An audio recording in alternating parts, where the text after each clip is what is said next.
Hello, welcome to my channel. Today I am going to start first chapter from class 11th, a photograph.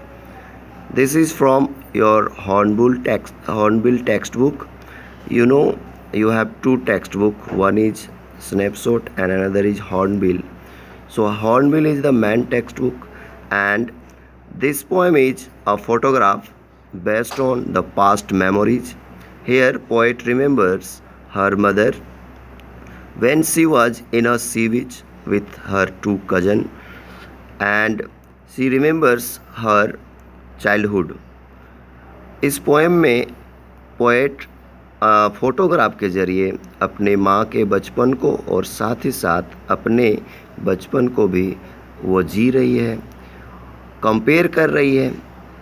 The cardboard shows me how it was when the two girl cousins went paddling, each one holding one of my mother's hands. जो उसमें तीन girls हैं, 3 girls are there in that photograph. और उसमें एक लंबी girl है, the big girl, she is about 12 years old. All three stood still to smile through their hair. They are watching their hair. अपने बालों को देख रहे हैं.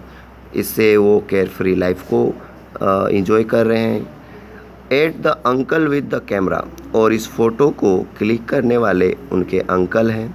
A sweet face my mother's that was before I was born. Poet यहाँ पे याद करती है कि उसकी माँ यंग थी, उस समय उसका चेहरा कितना सुंदर था. It was a sweet face. My mother's that was before I was born.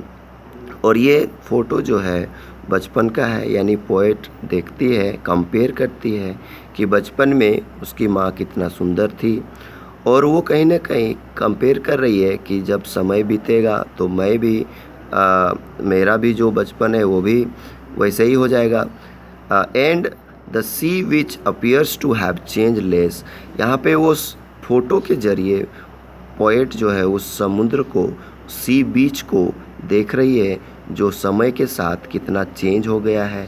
Vast their terribly transient feet. यानी पोएट इस पोएम के ज़रिए हमें ये समझाना चाहती है कि समय जो है वो हर कुछ बदल देता है, समय सब कुछ चेंज कर देता है. सम 20-30 years लेटर, पोएट इस फ़ोटो को 12 years की जब उसकी माँ थी उस समय का फ़ोटो है, उसी को 30 years के बाद पोएट देख रही है. तो some 20-30 years later she would laugh at the snapshot.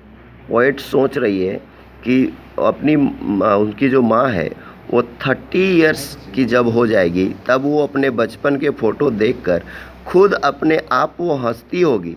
She would laugh at the snapshot. See Betty and Dolly, वहाँ पे जो 2 लड़कियाँ हैं उनके कजन्स हैं, they are Betty and Dolly. She would say and look how they dressed us for the beach. उनका जो dress है वो अपने ड्रेस को देखकर भी वो हंसते हैं. यानी जनरली जब भी हम किसी फ़ोटो को देखते हैं तो फोटोग्राफ में कहीं ना कहीं हम अपने क्लॉथ्स को देखते हैं, अपने लुक को देखते हैं, अपने हेयर स्टाइल को देखते हैं. यानी फ़ोटोग्राफ जो होता है वो फुल ऑफ मेमोरी होता है. हर एक चीज़ फ़ोटो का जो होता है वो हमें अपने बीते हुए दिनों को याद दिलाता है. Some dressed us for the beach the sea holiday. It was sea holiday, यानी हॉलीडे का टाइम था और वो लोग समुद्र के बीच में गए थे. Was her past mind is her laughter, both rye with a laboured ease of loss. तो यहाँ पे दोनों दुखी हैं. पोएट की माँ दुखी है 30 साल की उम्र में जब वो अपने 12 साल का फ़ोटो देख रही है. तो पोएट की माँ दुखी है अपने बीते हुए समय को सोचकर. और यहाँ पे पोएट दुखी है, क्यों? क्योंकि पोएट की जो माँ है अब वो रही नहीं इस दुनिया में. She is no more. तो दोनों दुखी हैं इस फोटोग्राफ को देखकर. With the laboured ease of loss, यहाँ पे एक तरह से लॉस को रियलाइज़ किया जा रहा है. She has been dead nearly as many years as that girl lived, and of this circumstance there is nothing to say at all. It's silence silence. तो इस फोटो के ज़रिए पोएट हमें ये समझाना चाहता है कि एक समय आएगा जब चारों तरफ सन्नाटा, सिर्फ साइलेंस ही रह जाएगा। कोई भी जो इस दुनिया में आया है वो चला जाएगा। जिस तरह से पोएट अपनी माँ को देख रही है कि वो बचपन में कैसी थी, फिर वो जब उनका उम्र ढलता गया फिर वो कैसी दिख रही थी। उसी तरह से पोएट अपने आप को भी सोच रही है कि मेरा भी उम्र ढलेगा और मैं भी वैसे ही हो जाऊंगी। So students, I will do the answers on the next class.